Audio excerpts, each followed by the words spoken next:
spirit I can touch you, Lord. Now I have touched. Lord, I touch you. The hem of your garment. I know you love me, Lord. And my life will never be the same again. I have known you, Jesus. I have tasted your love. And my life will never be the same again. Now I have touched the hem of your garment, and my life will never be the same again. Genesis 12, verse number 1. Somebody who's got it, read it up for me, please. And somebody also get for me verse number 7. I've got 2 verses to read there. And then we see what to say, what the Bible says. Anybody who's got it quickly? Now the Lord Yes. had said to Abram, Yes. get out of your country, Yes. from your family, Yes. and from your father's house, Yes. to a land that I will show you. Just leave it there. That the Lord said to Abraham. Now I turn it around. The Lord said to Jimmy, get out of Kenya. Don't stay there. Because Kenya is full of dust. Kenya is full of backwardness. Kenya is full of unrealities, full of thefts. Get out of Kenya. And then he's telling me, go to a land where I will show you. Not a land of my choice. God has shown me this country. There are more than 40-something countries in Europe. This is the country I was shown. There is still the option of going to America and Canada. This is the country I was shown. There is the option of coming with my mother and father, but he told me, no, don't go with your father and mother. Leave them behind. So I have left my father and mother, and I have landed here in style. The style that looks so backward, but I don't mind. The style that looks so primitive, I don't mind. The style that looks so uneducated, I don't mind. The style that looks as if back there I was one of the top, but down here I'm one of the lowest, I just don't mind. Because he has told me to leave my country and come to a land where he has shown me. He has also told me to leave my parents and my family and my people. That includes my relatives, my friends, my everybody, to come to this land which he has shown me. I want someone to read for me verse number 7 quickly. Now I am here, so I'm asking God, what next? God is telling me, don't just be there doing nothing, do something. And I've been busy doing something. So can I hear number 7? Then the Lord appeared to Abram. No. The Lord appeared to Jimmy. Go on. Then the Lord appeared to Jimmy. Yes. And said, Yes. to your descendants. I like that. Woo, I like that. I'm not leaving this country. If you are going, go. If you want to take your children back to your countries, take them.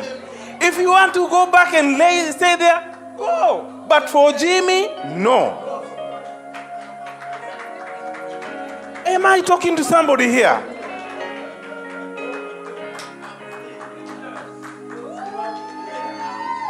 Hey! That to your descendants. My children are not going to be brought up by my father who I left there. That's what the Bible told me. No, I'm not going to have kids here and take them back there. They are here. Because it is from them that the Lord has given them this land, not me. Me, I was just told to go, and I came. Now the issue of being given is not mine.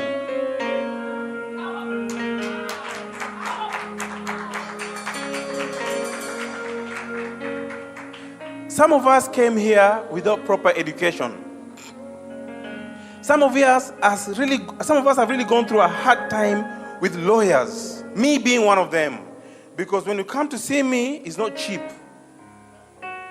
I'll charge. Yes. And I even told Bishop, when you're coming to see me, I will charge you. Clean. And when you want me to do your service for you, I will still charge you. And by the way, my fee is non-refundable. And for me to send that document to the Home Office, they will still charge you.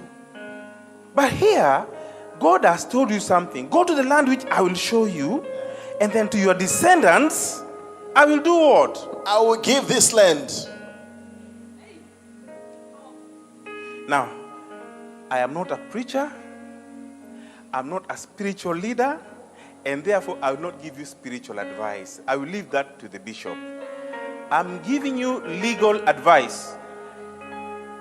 We win these people by their laws. When God told you to leave your country, He didn't tell you to come along. Imagine, He told you to leave your father and mother. Did He tell you to bring Zimbabwean law here? Did He tell you to bring Kenyan cultures here? No. So it is their culture that we are winning them by. It is their laws that we are winning them by. Can I hear an amen there? Amen. We were in court about 4 months ago here in Birmingham. And the Home Office was busy saying that our client had an arranged marriage. A marriage of convenience. And I sat there and listened and I whispered something to the barrister. Do you agree with that? And the barrister said, yeah. I told barrister, so is your wife married to you for convenience or what? He said, for love. I told, that love is the convenience. So you are here to defend this guy. Because in my culture, I am married to my wife for a certain convenience. I told you that last time and I'm still telling you. My wife is very beautiful. But the day she stops being beautiful, hey, Jimmy is not there. Jimmy is gone. I will not even wait 1 minute. If she stops being beautiful, I am gone. Hallelujah. You are preaching. That is my convenience. Can I hear amen there? That is the convenience. And for the last 24 years, sadly, she is always beautiful. She tells me off, but I'm always finding myself back there. She's the only one who shouts at me carelessly. But still, her beauty is just overwhelming. So the convenience is still there. The convenience is still there. I left my country because there was no convenience there. So my marriage to my wife is because of a certain convenience. I don't know what convenience she finds in me that she's been holding on for the last 24 years with me. I don't know. But I think somehow there's a certain convenience.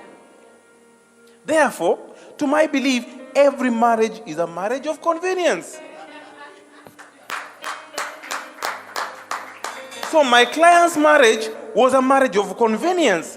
And the Home Office also said that it was for the purpose of his immigration status. I told the barrister, he's told the truth. Tell the judge, the Home Office told the truth.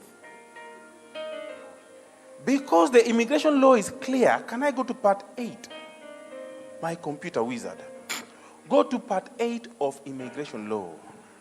And he moved. Just go to Google. No. Now we are in Google. Now we've left spiritual. Yeah, now we've lost spiritual. So go to Google and look for part 8 immigration rules and see what the requirements are. For you to get stay in this country, if you're married to somebody, you're not married for them just to look at the shape of your nose. You're marrying them also to get pass. True? So the Home Office, did they lie? They didn't lie.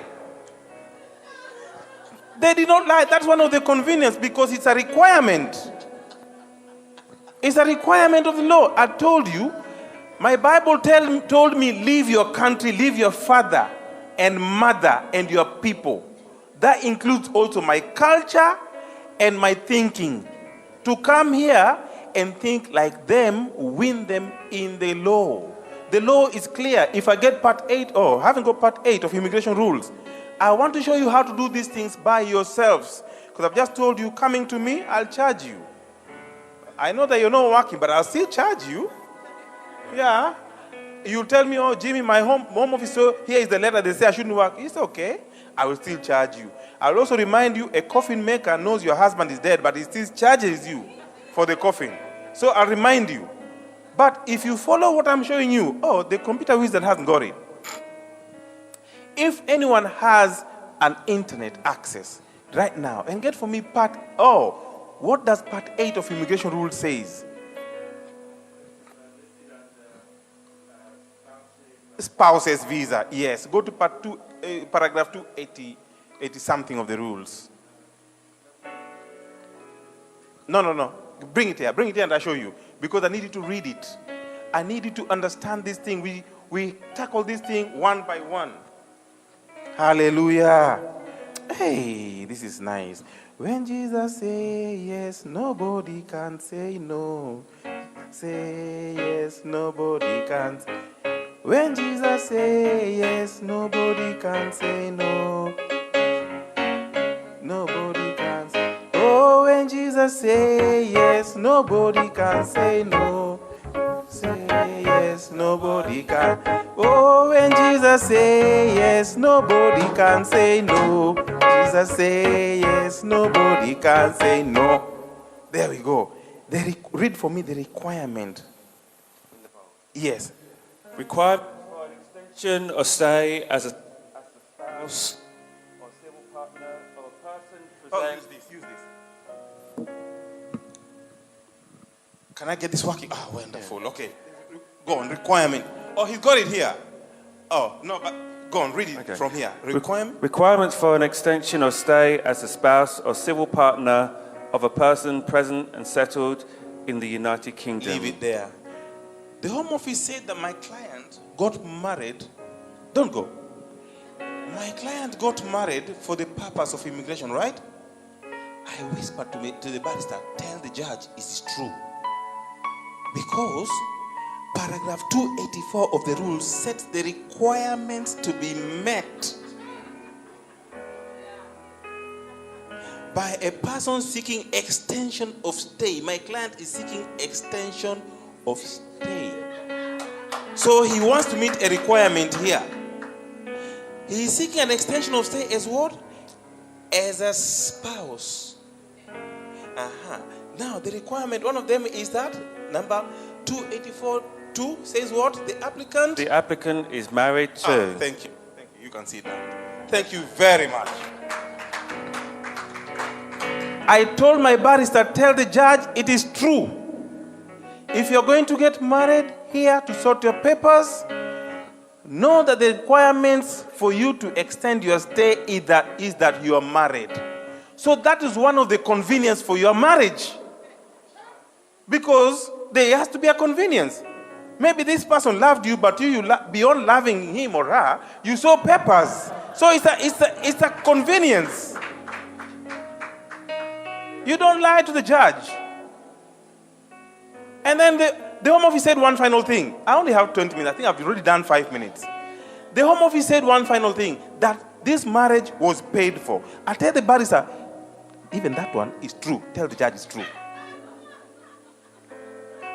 We're not going to say that, no, he didn't pay. We're not going to hide. We are beating this thing by the law. My culture says that for me to fall in love with the shape of that woman whom I call my wife, it was not for free, you know.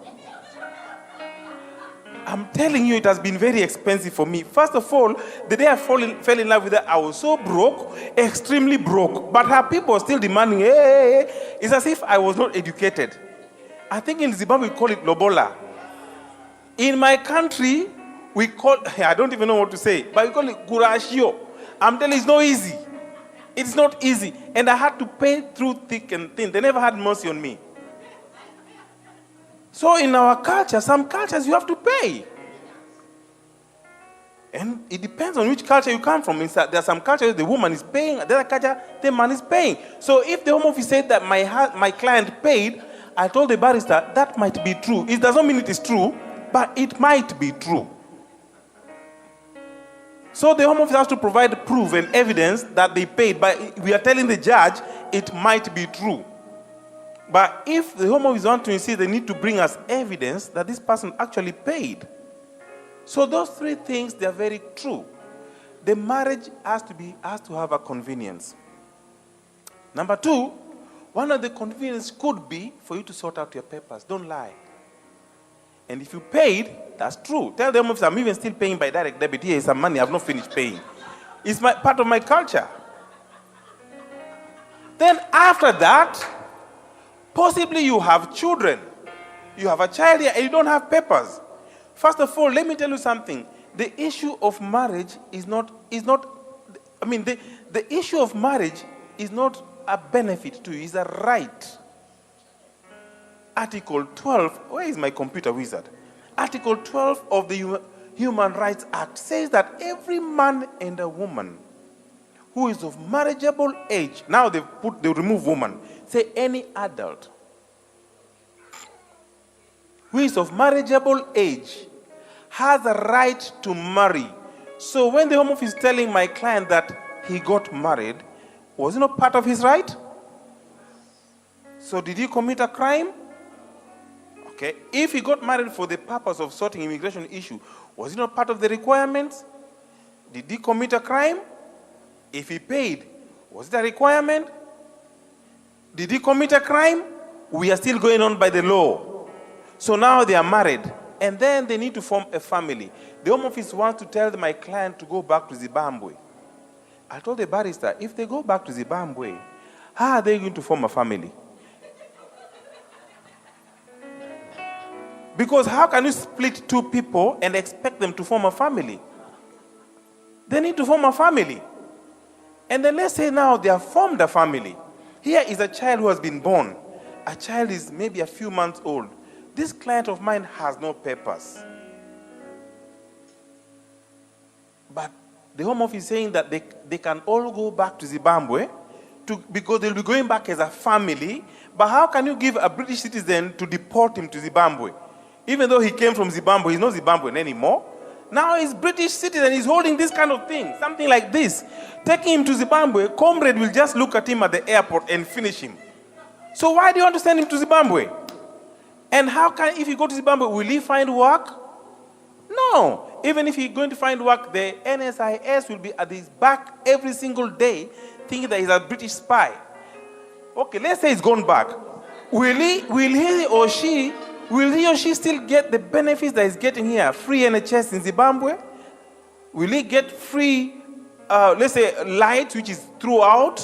Will he get a nice schools for his children? So why do you want to subject a British citizen and withdraw all the comforts that comes with this and send him to that dusty town called Harare, which is full of sand and dust, and there's no even Zim dollar anymore, it's United States dollars, and you are forcing them to go and live in that kind of country? Is that right?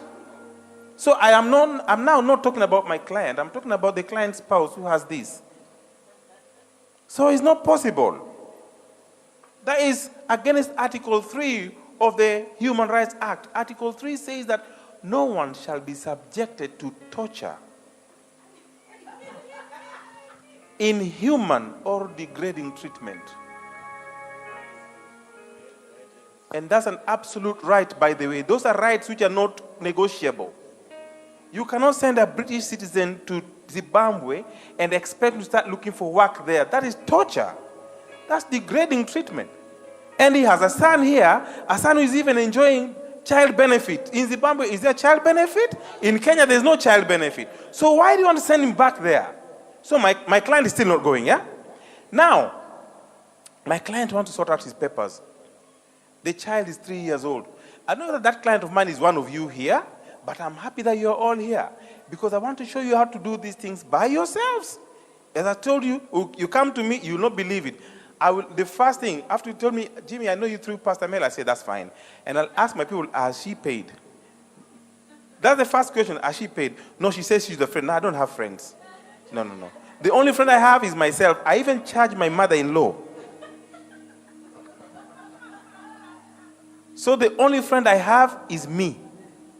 Other people, they are clients. I will tell the lady, if she has not paid, no problem, I'll see her, but I'll deduct from your wages. So she's very sharp as well. Before you even see me in the office, she'll charge you. Then I realized, oh, it's Pastor Mel. I'll say, oh, if it's Bishop Mel, refund. Hallelujah. We have children here. And now we want to sort out our problems. What are some of the laws that allows us to stay? Article 8 of the, Human Rights Act, Part 8 of the Human Rights Act says everyone has a right to his private house, his family, and his correspondences. So I don't talk about correspondence. I don't want to talk about house. I want to have the private life and a family life. Now, my client has a family life. That client of mine might be you. That's Article 8 of the Human Rights Act. That client of mine might be you because you have a child here. A child, did he apply to come to this world? No. The child has just arrived. Why you want to subject this child to your problems? One time, one of the ladies, judges that I love most, sorry that the internet is not working very well. Oh, it's working finally.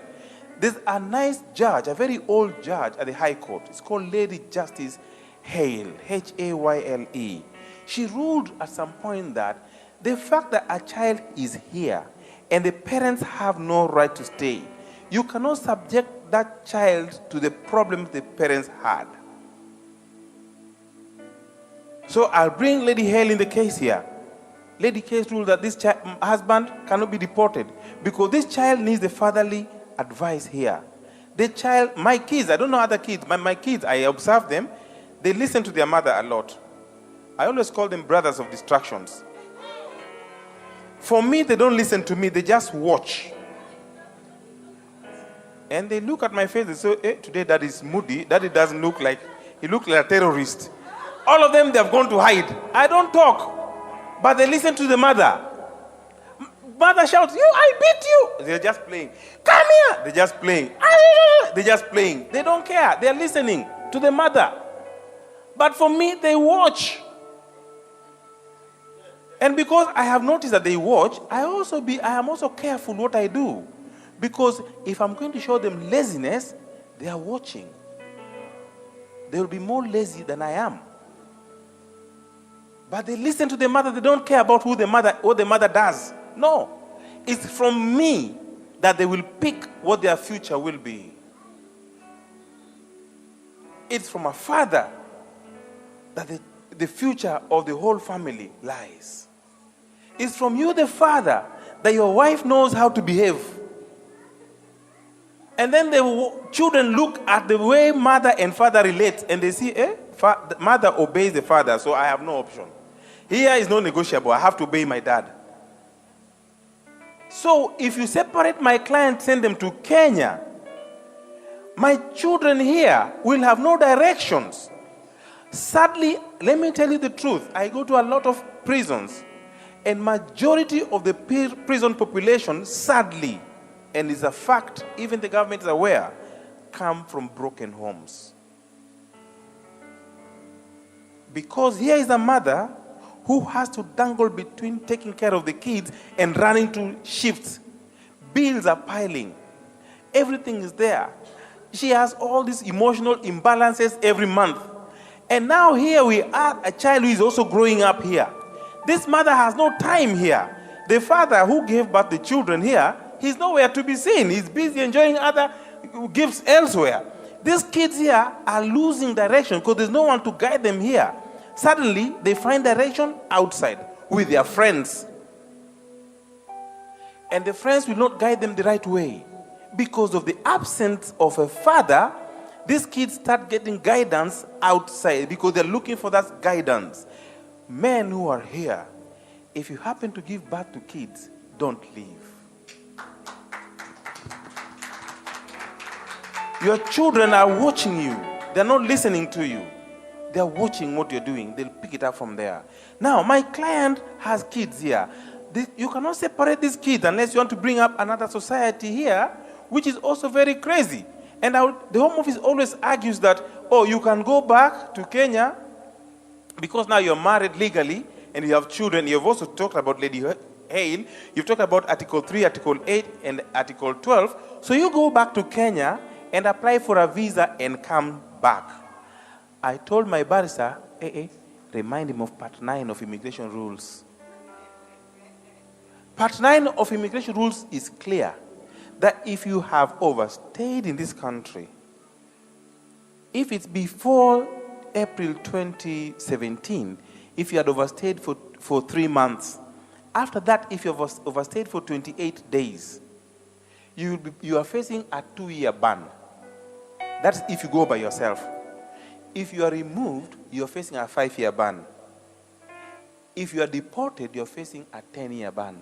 So I told my barrister, can you ask the judge for the Home Office to explain that paragraph?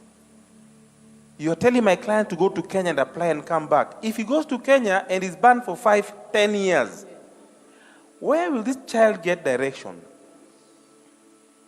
Because this son is still, the child will not wait. No. The child is still growing. By the time you come, if you left him 10 years, you come back 10 years, he's a man like you. You're not telling him anything. He has picked up a different lifestyle. So there's nowhere where my kid is going. There's nowhere my client is going. The immigration law is clear. I've mentioned to you those 5 paragraphs. The right to marry, right to form a family, your right to your private and family life. The issue of Home Office bouncing into your house without notice is a violation of your right to private life. When they come, by the way, ask them if they have a warrant. Anyway, they have warrants to come in, but tell them you want them to come in peacefully, so they should give you time. Time they can stay there outside until tomorrow. You're still looking for time. If you should be stopped on the streets, you don't have papers, you have no right to stop unless you're being detained. The laws are clear. There's no stop and search in this country. That's why my Bible told me, leave Kenya, because Kenya there's no law. The policeman will stop you and slap you for nothing.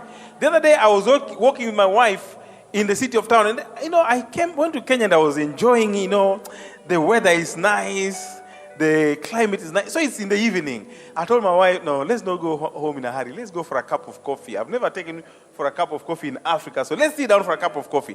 And as we were leaving, I was, majestically holding her hands with my big tummy, walking on the streets of Nairobi. I had someone holding me from back. Before I realized I was on the floor, a slap. And before I realized my wife is being called a prostitute. And there's nowhere you can go to complain. So I'm not going back there. I'm here. Because the law here allows me to stay without being stopped without any reason.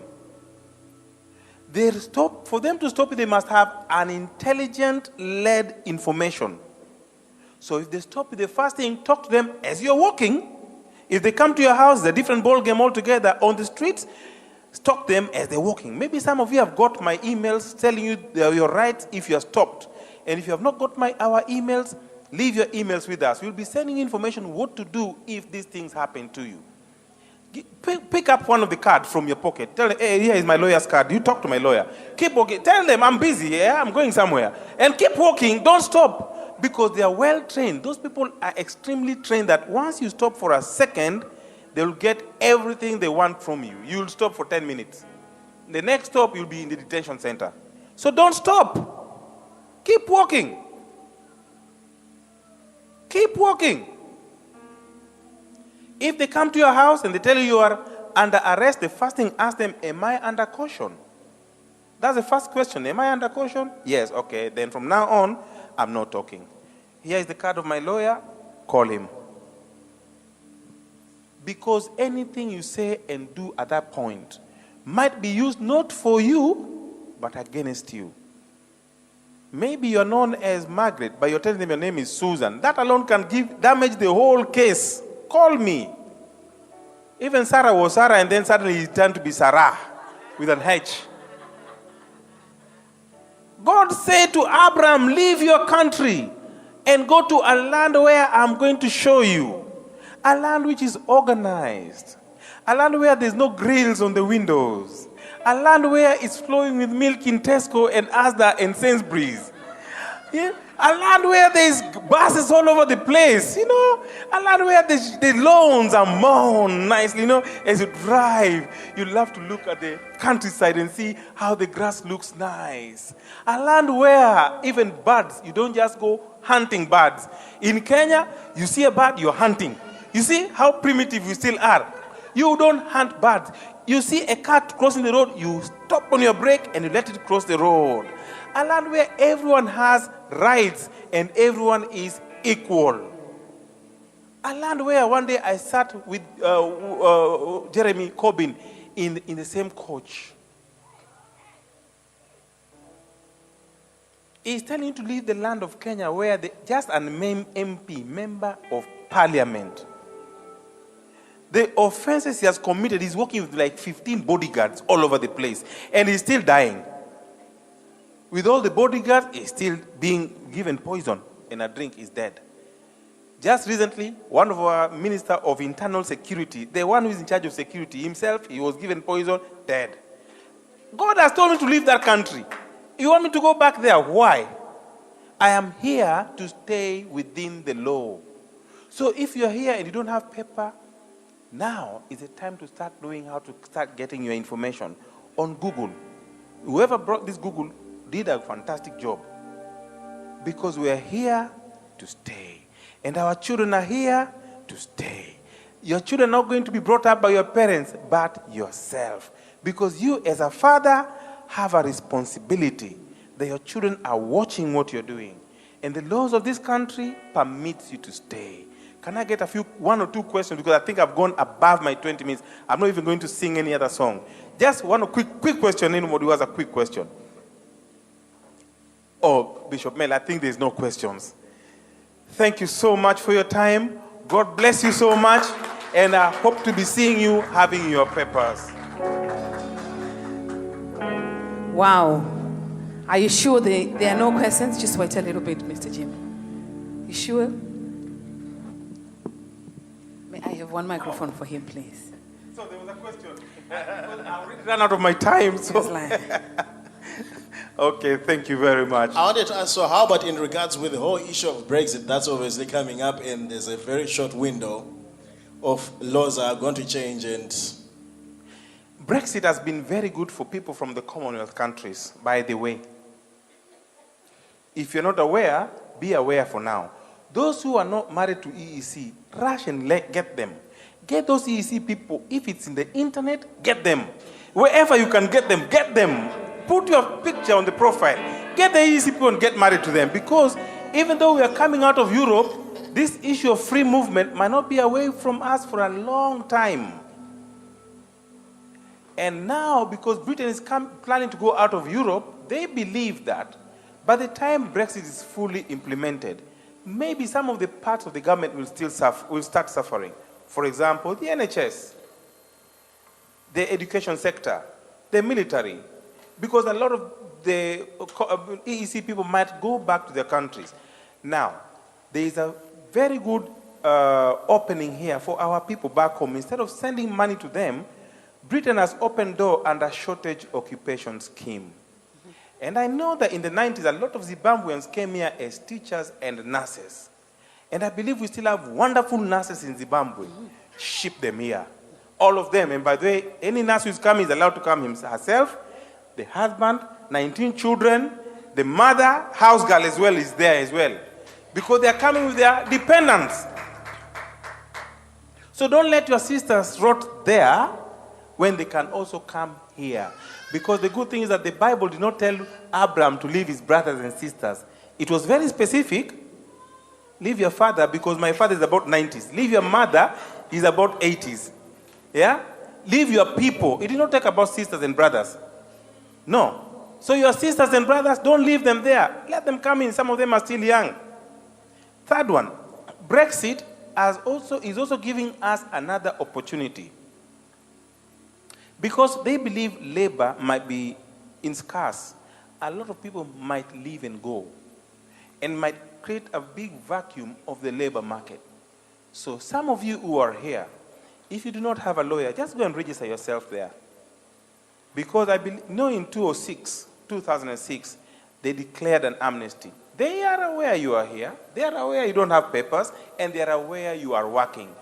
But they know that coming to collect all of us together, this country might sink. So they are taking one at a time. So register with your lawyer. Put your name there. If the amnesty is announced, your lawyer might be the first one to put your name in. Then we'll let you know. I put an application for you for amnesty. Because we are 100% sure amnesty is coming. We, as lawyers, we are doing a lot of, we are putting a lot of application to the House of Lords for them to grant amnesty. They cannot do without amnesty. If they want to really clear issue of immigration, they have to give amnesty. Because we are not going anywhere. We are not. We are busy producing more kids here. And before they realize the child is 7 years, before they know he's 10 years, we are not going. So Brexit to me is good for us. Anybody with another question? Oh, there's a question over there. Bishop, may let's not go out of your time. Because I know that I also want to sit down and also feed from the Word of God as well. Okay. Very quickly, we have brothers and sisters who are Iranian that became Christians. They came to this country for persecution. And they've got a 5-year-old daughter now, and they've been in the country 7 years.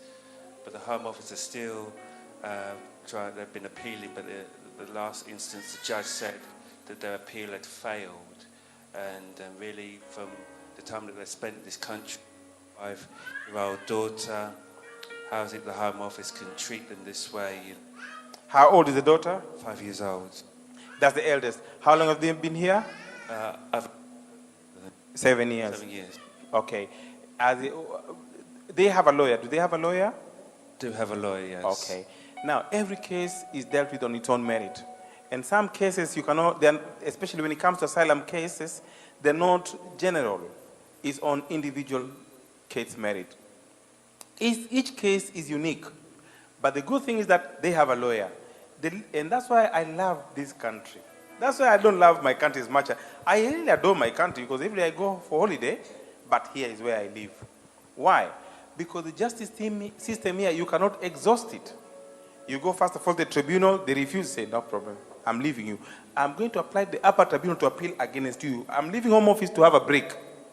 You appeal to the upper tribunal against this court. They refuse, say, no problem. I'm also leaving the first tier tribunal. I'm leaving Home Office. I'm now going to the High Court to appeal against you, upper tribunal. And you can appeal like that until you go to the House of Lords. You can go up to the European Court of Human Rights. And I'll tell you something. When the Home Office sees that you have that kind of stamina, because one of the things the Home Office does, which is clear, their work is to control migration. In simple terms, to find reason to refuse you.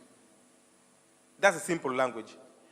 By them controlling migration, they refuse you to work. They refuse your friends to work. They cannot